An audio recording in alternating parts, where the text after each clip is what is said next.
बात करते हैं न्यूज 9 ग्लोबल समिट के जर्मनी एडिशन की। इनोवेशन सिटी स्टटगार्ट में TV9 का मंच एक बड़ा सवाल पूछ रहा था, वो भी मर्सिडीज, टाटा मोटर्स और पोर्शे जैसे कंपनियों के कुछ बड़े दिग्गजों से। सवाल ये कि आखिर आने वाले वक्त में ऑटो इंडस्ट्री में क्या बदलाव होने वाले हैं, अगला जमाना किसका होने वाला है, हाइब्रिड कार का या इलेक्ट्रिक कार का। और सवाल ये भी कि क्या AI के जरिए ड्राइवरलेस कार का सपना सच होने वाला है।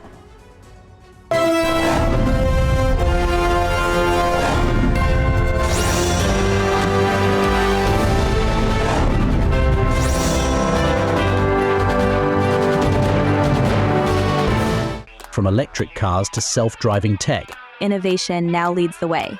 बेमिसाल टेक्नोलॉजी और लाजवाब इंजीनियरिंग के लिए मशहूर जर्मनी के स्टटगार्ट शहर में TV9 ग्रुप ने एक बड़े सवाल पर चर्चा की शुरुआत की कि आपकी अगली कार कौन सी होगी।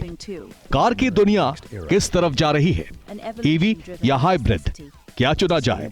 न्यूज 9 ग्लोबल समिट के जर्मनी एडिशन में हम जवाब तलाश रहे थे ऑटो सेक्टर के कुछ बड़े चेहरों के साथ।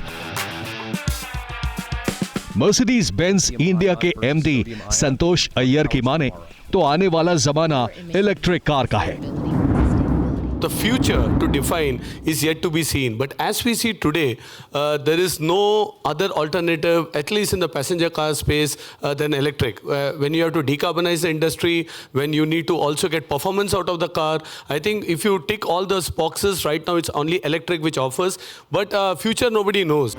कुछ यही कहना टाटा मोटर्स के चीफ मार्केटिंग अधिकारी शुभ्रांशु सिंह का भी था, क्योंकि इलेक्ट्रिक कार के साथ पर्यावरण और जेब दोनों ही सुरक्षित रहती हैं।